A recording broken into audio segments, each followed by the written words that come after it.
সঙ্গে রয়েছেন তমনাশ চৌধুরী চিকিৎসক। কি বলবেন যে আপনাদের প্রতিবাদ সভা এবং 10 মাস হতে চললো, আন্দোলন এখনো রয়েছে, আপনারা এখনো পথে রয়েছেন, অথচ কিছুক্ষণ আগে মাইক বাজানো হচ্ছিল, কি বলবেন?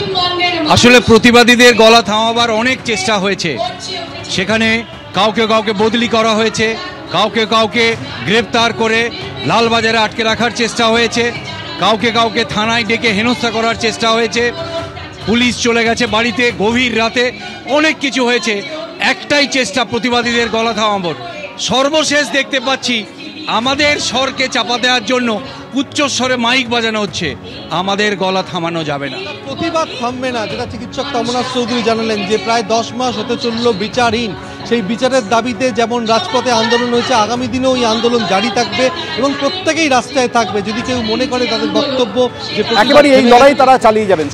9 আগস্ট 2 মাস পরে এখনো কিন্তু মানুষ ভুলতে পারেনি আরজি করের সেই ভয়ঙ্কর হত্যাকাণ্ড, নারকীয় হত্যাকাণ্ড।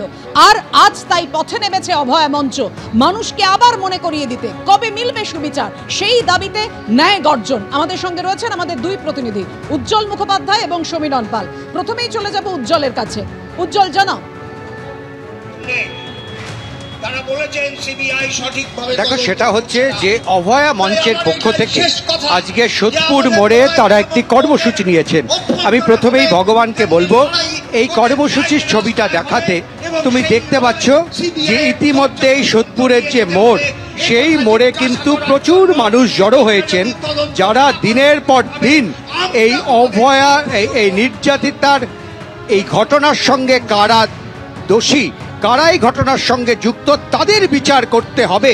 তার জন্য তারা রাত জেগেছেন, তার জন্য তারা রাজপথ দখল করেছেন, তার জন্য তারা দিনের পর দিন রাতের পর রাত মিছিল করেছেন। কিন্তু তারা মনে করছেন এখনো পর্যন্ত অভয়ার সঠিক বিচার হয়নি, ফলে এই বিচারের দাবিতে তারা ফের পথে নেমেছেন। গতকালই তার পরিবারের সদস্যরা আমাদেরকে এই অভিযোগ করেছেন যে তারা আশঙ্কিত যে সিবিআই অর্থের বিনিময় তাদের এই তদন্তকে ধামাচাপা দেওয়ার চেষ্টা করছে। তার পরিবার এই অভিযোগ করেছেন যে বিভিন্নভাবে যারা এখানে সাক্ষী রয়েছেন তাদেরকে ভয় দেখানো হচ্ছে, তাদেরকে প্রভাবিত করা হচ্ছে। একেবারে উজ্জ্বল, অর্থাৎ অভয়ার মা বাবা গুরুতর অভিযোগ করছেন সিবিআই এর উপরে, সিবিআই এর বিরুদ্ধে তাদের অনাস্থা প্রকাশ করেছেন। তুমি আমাদের সঙ্গে থাকো, চলে যাচ্ছে অপর প্রতিনিধি সমীরণ পাল রয়েছে। সমীরণ, 10 মাস হতে চললো, অভয় মঞ্চের সদস্যরা স্পষ্ট বুঝিয়ে দিচ্ছেন আজকের এই প্রতিবাদের মধ্য দিয়ে লড়াই তারা ছাড়বেন না। সোমেন, একেবারেই তোমার কথা সূত্র ধরেই বলি যে প্রতিবাদ থামবে না, কেননা প্রায় 10 মাস হতে চললো যে আরজি করে যে নির্যাতিতার তার মৃত্যু হয়েছে, সেই তিলোত্তমার বিচারের দাবিতে আন্দোলন চলছে। রাজপথ থেকে তারা সরে আসেননি। আজকে তাই ন্যায় বিচারের অগ্নিগর্জন, সেটা অভয়া মঞ্চের তরফ থেকে।